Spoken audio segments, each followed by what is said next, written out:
We have our monthly project update, and we also have a memo in there requesting to advertise for annual bids. It's that time again. And if you look at that memo is in your agenda package. So if you turn to it and look at it,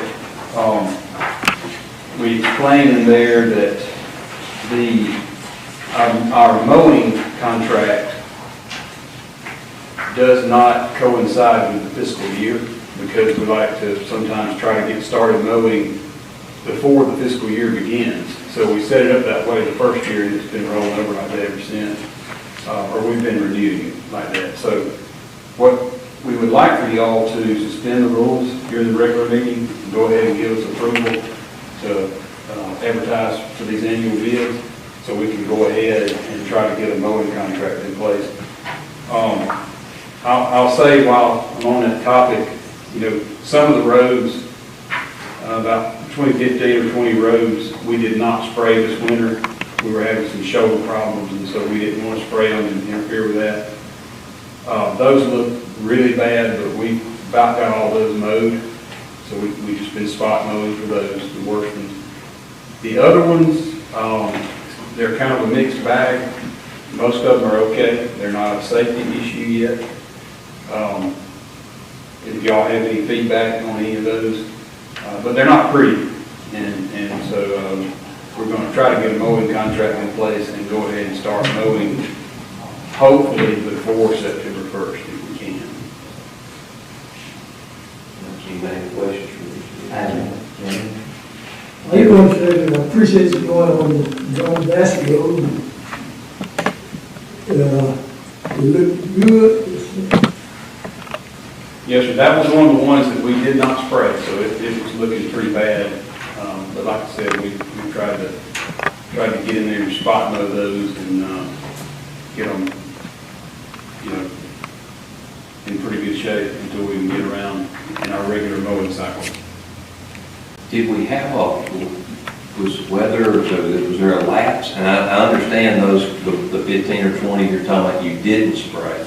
Right. The other roads, are they on the normal spraying pattern, or did we have to change some of that this year? They are. We sprayed differently this year. We did a wintertime spray with more pre-emergent chemical in it to try to see if that would help us save money and get better results, and it really has worked very well. So we actually are not going to do an intermediate spraying cycle if we can afford it. And so that's why we would like to, if we can, we'd like to start the mowing a little bit early. That mowing contract, those service contracts can be renewed for up to a total of 3 years under state law. And the reason we're having to rebid it is because this is the 3rd year. So this is, we can't renew it anymore by law. Can that roll over, or do you need action on that? We really need action on that, because we need to go ahead and send out advertisements for that. But, this is really just a formality every year. We basically send out the same bids or advertisements every year for the goods and services that we use. But that is under new business, so that would require a suspension. We also have some items under old business, if there's no questions about that. The first thing we have under personnel, we do have recommendations for new hires, and we handed a memo out to you there. It's not in your agenda package, it's separate. And I did want to maybe explain that. I know you haven't had a chance to read it, but we're asking for 2 additional road crew employees in the budget next year. And I know you haven't had a budget hearing yet, but the position we're hiring for now is just to replace or to fill a vacancy that we have because an employee left. We also are asking to go ahead and hire an additional, so a total of 2 right now. Go ahead and get one of those that we're putting into the budget for next year. You know, we're just, So you need two motions, a motion to approve your employee request, and are we gonna wait until budget to do the motion to add two to next year? How you want to word it? well, if you allow us to go ahead and hire two now, so replace the employee who left and then add an additional, then we'll just have provisions for that in the budget next year. You won't have to do any kind of extra approval for that. And But- we have talked about it, and it would work with his budget. He had some savings kind of in there from some other things, and so it will cause us to the budget. Now, I know y'all are aware of how desperately we need more help right now. We need to spend rules with that. No, sir, that's under current business, so as far as I know, you don't. All right, and then, next, we have the CTP. If you remember last time, we gave you our first rough draft of what we're calling the 24-month plan, 2023 resurfacing list. And so we promised you that we would pick some of those, we'd get your feedback, kind of revise that and pick some off of there to go on your CTP, which you have to approve by law by the end of August. So we did that. So you have the kind of amended overall resurfacing list. And on the back of that, you have a table here or a spreadsheet of your different funding categories that are going into that. And so then if you look at the front of that again, if you look at the proposed resurfacing list, you can see over here on the right-hand side of the sheet, there's two different columns. One is for the CTP projects, and the other column is just for all the other funding sources. So you can see there that we picked off, for this upcoming fiscal year, we picked off two projects off of that list, and we put those over here on your proposed CTP, which is this other sheet. I know that's throwing a lot of details right there at you, might be a little confusing, but if you look at the CTP, you can see those two projects that we picked off of your proposed resurfacing list. Those are number 2 and 3. The first one there is the project that we've been seeking a grant for.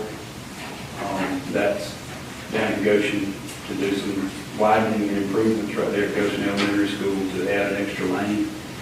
And so we've still not been awarded a grant, but we're still trying.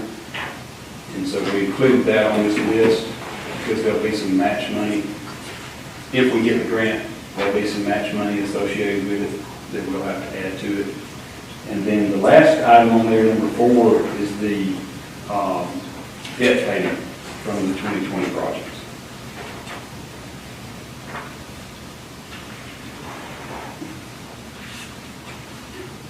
And as far as I know, I mean, you can, if you want to approve these tonight, you can, or if you want to forward them, you can do that too, because the rule is by the end of August. So you have some time. Anybody have any questions on the CTP?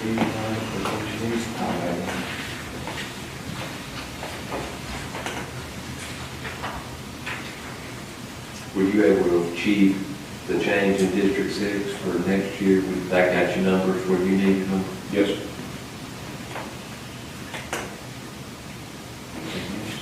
That's all we have. Thank you, sir. Thank you. You made the record.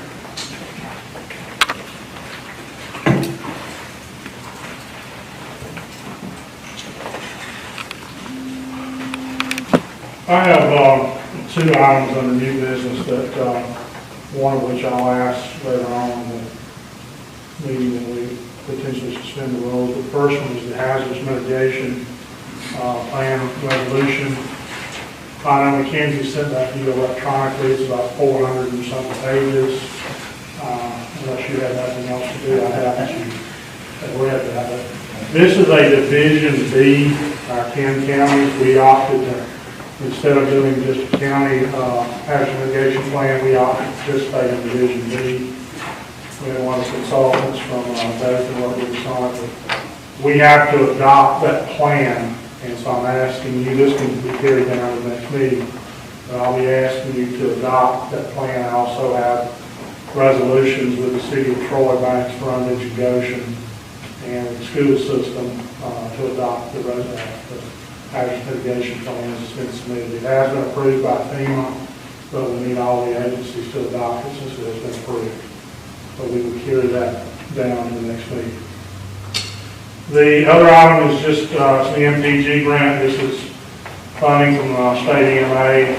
You signed one, I think, about a month ago. This is the second one for reimbursement money for operating expenses. I think, Mackenzie, they have that. Is that correct? I would ask if you would consider, when we get in a formal meeting to suspend the rules and approve that. It's a small amount of money, but I do have to get that back in order to be able to file reimbursements. That's all I have. Any questions for me, Thanks, sir. Thanks. We'll come back to the attorney report. You start that one.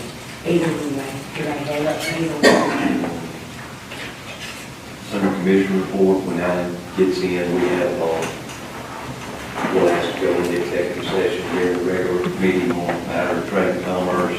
Alan is okay. We'll go and let Mackenzie come up with the administrative report. The first item I have under my report is going to be the ingenuity contract for the probate office. This is just something that they need to renew, and we can move it forward and vote on it at the next meeting. We don't need to suspend the rules, but they did want to go ahead and get it to us so that we could give it to y'all. It's keeping the contract the same, not that there's any changes, just extending the date. And that's the software that they use in the probate office. They also use that same software over in the revenue and reappraisal office too, but it's a different contract for them. I do expect to probably be getting something from revenue sometime soon with some new numbers. I think they've had to do some updates and changes in there, so we should be getting that contract pretty soon too. Under current business, under the jail, I would like to request that we be allowed to send out RFPs on metal detectors, bag scanners, and body scanners. These will be for items that are going to be needed at the judicial building and the new jail. We're hoping we can find something on a cooperative joint bid program, but we're not having a whole lot of luck with the body scanner right now. So we want to go ahead and try to be able to send out those RFPs so we can get to work on getting these items to get them put in the jail. We're to the point of having to start worrying about outfitting and getting these little things done that aren't parts of like the actual construction. So I would like to ask for permission to do that. Also, under current business, we have the retail beer off-premises application. I still do not have the final information that we need for that, so we'll just keep that on the agenda and move it to the next meeting. We're still waiting on the advertisement, the affidavit that shows that it was advertised correctly. Number 7, the electronic meetings, the Act 2022-421. I don't know if this is something y'all want to talk about tonight or wait until all the commissioners are back to make a decision on if this is something y'all want to do. We can wait, it's not a big deal. I think so. Wait, Chairman. Mr. Chairman, I think we ought to wait for That's kind of what I thought, Mr. so. Sutherland and Tobin to back. Okay, that sounds good to me.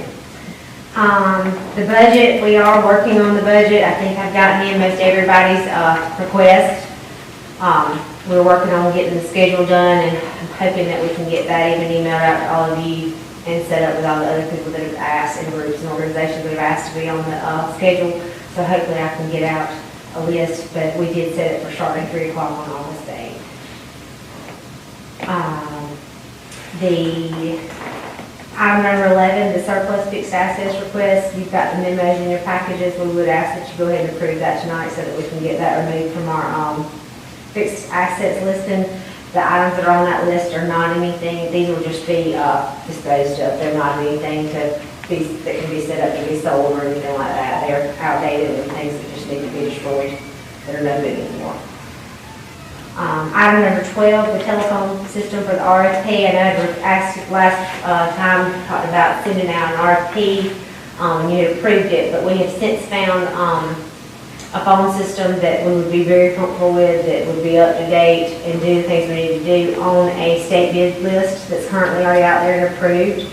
I believe Montgomery County Commission, they just put in this same phone system, and it's something I think we want to go with, so we're working with the vendor that has been approved to sell this item, to look at and get the prices on it, but I think we'll want to move forward with that direction once we have everything in place. We sat down and counted how many phones we need and all that sort of thing, and so we're working on getting the actual quote in for those items and installation and all for that. And talking about it, it looks like it's something we want to go ahead and probably get installed and done before we actually move over to that jail, because it would be a phone, if I was somebody that's at the current courthouse now and move it over, if I was the sheriff, I'd be able to pick that phone up off my desk, take it over to the courthouse, the new office, and plug it in, and it would be good to go on this phone system. So we'd like to kind of do that, get any kinks we have with the system worked out before we end up over in the new building, and have whatever kinks we have, because they're going to happen over at the new. This would just be one little thing that wouldn't be as big of a deal once we got moved over there. Will everyone have the same phone numbers? Yes, the phone numbers will not change. The extensions that some of us are used to right now could possibly change, but as far as the public calling in, Right, that will that's what stay I'm the same. concerned about. Yeah, nope, that, I do not want to change that, we will not change that. Great. So, and that's one of the things, just go ahead and get all that stuff transferred over to this new system, so it's not one more big thing that's trying to happen at the same time of moving over there.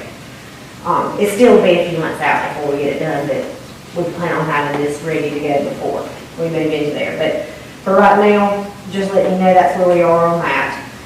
Personnel at the probate office, I believe you've got a memo in there from our probate judge. One of his employees has completed their 6 months probation, and he's requesting that they be moved to a permanent employment status. And then I believe that's all I have. Anyone have any questions for the administrator? So nothing on the CDBG grant tonight?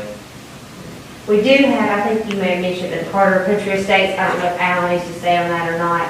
Or Russell, did you mention that, the Carter Country Estates? We've got the letter from the homeowners association requesting that speed limit be changed. I don't know. Yeah, yes. Got that right here.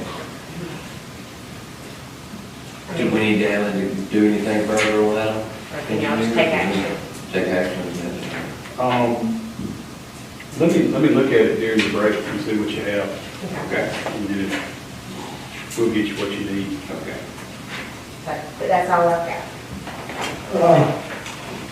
I see we need to go to executive session. I don't think we need to go until all the commission here on that. We're gonna need to, for a time sensitive something for another municipality, and I at least need to talk to the council, the chairman's. I met with him before he left.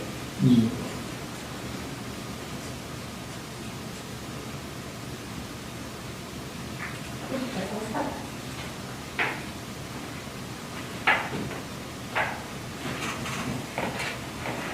Well, if nothing further, we will close the work session and we'll reconvene at 6 o'clock for our regular meeting.